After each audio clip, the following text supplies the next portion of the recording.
Good morning, 5th grade. Today we're going to finish up our novel, Homer P. Fig. But before we get started, we have a quick write. It says, "What choice do I have? I haven't come all this way for nothing. So I followed my brother up the hill, into the fight, into the battle of Gettysburg." What does this quote reveal about Homer's character? Would you like him as your brother? Why or why not? So this quick write needs to be at least 3 sentences to make sure that you answer all the questions. Press pause to write down your answer and play when you're ready for the focus question. It says, what theme does the author want to convey through the ending of the story? And our focus standard today is, once again, we're going to be working on the theme because we're at the end of the novel. All right, our vocabulary words are boulders, and those are really large rocks. They're larger than humans, so you can hide behind them in like a battle. The second is cartridge, and that's the container for a box of bullets. And the last one is scurry, and that's when you take quick, short steps. It's kind of like you're running, but you're doing it in a different kind of way. All right, go ahead and turn the page. And we are on page 198, right before we get to chapter 35. And we're going to be using our CSPS strategy today as we read. So we're going to start on that last paragraph of page of chapter 34 so that we can get information about our character and what he's doing. So I'm on page 198. What choice do I have? I haven't come all this way for nothing. So I followed my brother up the hill, into the fight, into the battle of Gettysburg. Top of page 199. The top of the little hill is strewn with rocks and boulders and a few spindly trees. The men from the 20th Maine spread out along the ridge, quickly finding shelter among the rocks. From here they may fire down upon the enemy and still be afforded some small protection. They don't have long to wait. 10 minutes after occupying the hill, a full regiment of Alabama men attacked from below, waving their regimental flag. We'll stop right there because we have information about our character and the setting. We know that from page 198 in box 1, we know Homer decides to follow Harold into battle. Press pause to write down your answer and play when you're ready for the quote. And for the quote, we would write down this last sentence on page 198. So I follow my brother up the hill, into the fight, into the battle of Gettysburg. Press pause to write down your answer and play when you're ready for the setting. And on page 199, we have the setting. We know that they're at the top of a little hill at Gettysburg. And we know that there are rocks and boulders. And so in box 2A, we would write Homer and Harold are at the top of a little hill near rocks and boulders, waiting for the battle to begin.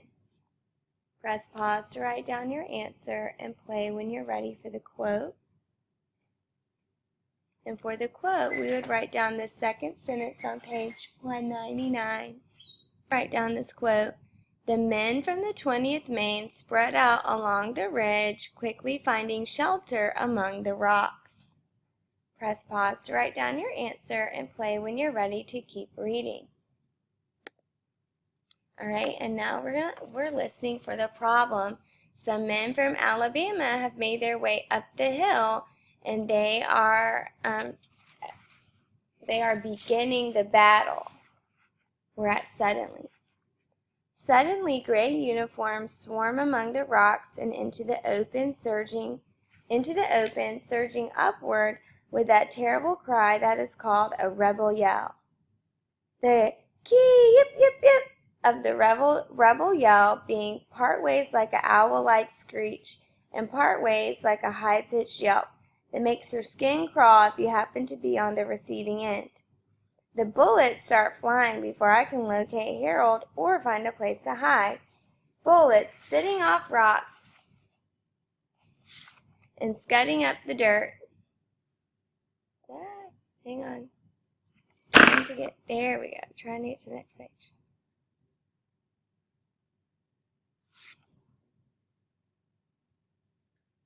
There we go. Top of page 200. And scudding up the dirt and making little smacking noises as they hit skinny trees that are too small to hide behind.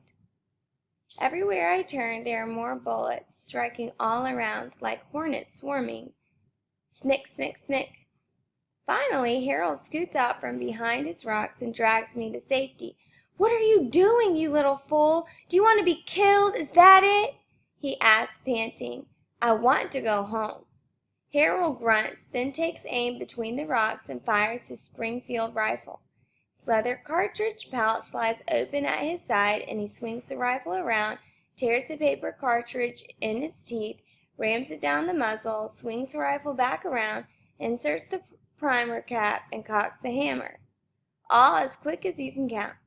Then he takes careful aim, fires, and does it all over again. There are 40 cartridges in his leather pouch, which means when he fires 37 more times, he'll be out of ammunition. Figure 20 minutes or less if he keeps up to speed. "Where are you going?" he cries. "To get more ammunition." We'll stop right there. So we have our first problem, and that is that Homer realizes that Harold is going to run out of ammunition. So in box 3A, you would write down, Homer realizes that Harold will run out of ammunition.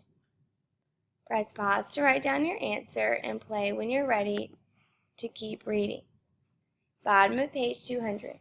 And that's what I do, scampering down the back slope of the hill out of the line of fire. I follow the others and locate the powder wagons, hoisting the wooden ammunition box that looks like a little casket and dragging it up to where Harold is loading and firing his rifle, steady as a clock. A bullet fired every count of 20. After seeing that Harold was well supplied, I make myself useful, hauling ammunition to some of the others who were strung out along the way to the southern end of the little hill and under vicious fire from the troops below. Alright, so if we stop right there, not only does Harold get ammunition for Homer gets ammunition for Harold and the rest of the soldiers. And so in box 4A, we would write, Homer makes several trips back to the wagon to get more ammunition for Harold and the rest of the soldiers. Press pause to write down your answer and play when you're ready to keep reading. And there's another problem and solution we're going to be looking for. Top of page 201. Time and again the Alabama men scream out their wild rebel yell and swarm up the hill, only to be turned back at the last moment, punished by the men of the 20th Maine, who hold their ground hunkered down among the rocks like smoking barnacles, refusing to let go. For an hour more the bullets fly. Men are wounded, men scream, men die, but still the bullets fly. Colonel Chamberlain is everywhere. He strides along the ridge in direct light of the rebel sharpshooters firing from below, ordering where his men should be placed and how they might best repel the next desperate charge of the troops from Alabama. Bullets crease the air around him, close enough to part his hair, but he never flinches from his purpose. Later I heard he was a college professor who knew nothing of war except what he'd read in books. But that fateful day upon the little hill, he seemed to be Napoleon himself, never in doubt as to what must happen next. He orders where men should move, when the line should be extended, and when the wounded should be dragged back to safety and carried by stretcher away from the withering fire. The bodies of the fallen have to be left where they fall to be retrieved when the battle concludes, if it ever does. Even when they're dead, bullets make them flinch. Go ahead and turn the page. Seeing me scurry along with a load of ammunition, Colonel Chamberlain pauses in his purposeful stride and says, "You there, boy, do you know the risks you take?" "Yes, sir." "Very good, carry on," he commands, "and keep your head down." Then his attention is drawn somewhere else as one of his officers falls, wounded in the neck, and he must see to a replacement. In the first few minutes of the assault, the rebels almost gain the top of the hill, where they are met with pistol shot and sword. A few soldiers fight hand to hand, rolling along the rocks, each one desperate to kill the other man. But most of the casualties are inflicted at a distance of 30 yards or so. An Alabama man will emerge from cover, firing as he tries to gain a few yards, and a Maine man will stand up, exposed to the withering hail of bullets, and take aim at the Alabama man. Most times one or the other will fall wounded or dead. Sometimes both.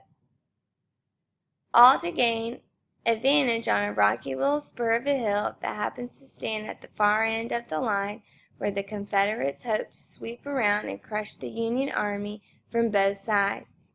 A small hill shrouded in gray gun smoke, running with the blood of wounded and the dead.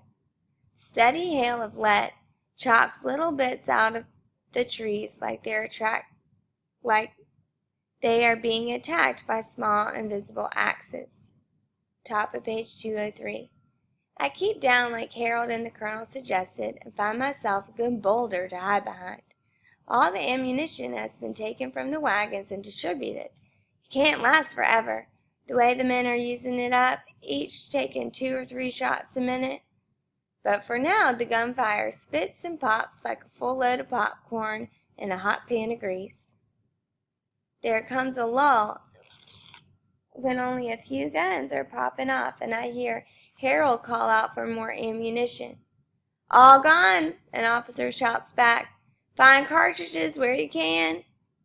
Already they are borrowing cartridge cases from the many who have fallen. Dead men won't object. In my hiding place, curled up small, I'm praying the cartridges will run out soon so we can fall back. It comes to this. I care not if the rebels take the hill. There are a million hills in Pennsylvania. Let them have this one if they want it so bad. A little distance away, half obscured by the clouds of gun smoke, the colonel confers with his officers. From what I can see on their faces, the news must be very grim indeed. So if we stop right there, we have our second problem. We know all the men in the 20th Maine have run out of ammunition. And so in box 3B, we would write, Harold and his regiment run out of ammunition. Press pause to write down your answer and play when you're ready to keep reading. And so the officers are trying to decide what they're going to do next. We're at the bottom of page 203. Good, I'm thinking. Sound your retreat. An army can fight without bullets, can it? Can't fight without bullets, can it? We are outnumbered, outgunned, and outfought. The only sensible thing to do is run for it. Then, clear as a bell that tolls through the fog, comes his order. "Fix bayonets," he roars. Turn the page. All of a sudden, the line soldiers eagerly slip bayonets into the muzzles of their empty rifles and ready themselves for what happens next. Ahead of me, crouching beside his rock, my brother Harold shakes his head at me. "Homer, get back," he shouts above the din. "Go home. Save yourself." Then Colonel Chamberlain's voice booms out, louder than the crack of artillery. "Charge!" he commands. Lifting high his sword, Harold leaps to his feet and follows him down the hill into the guns of the enemy. And so for the solution, in box 4B, you would write, the sergeant orders the regiment to fix their bayonets and charge down the hill into Confederate fire. Press pause to write down your answer and play when you're ready to start your paragraph. What does Homer's response to the battle reveal about the theme of the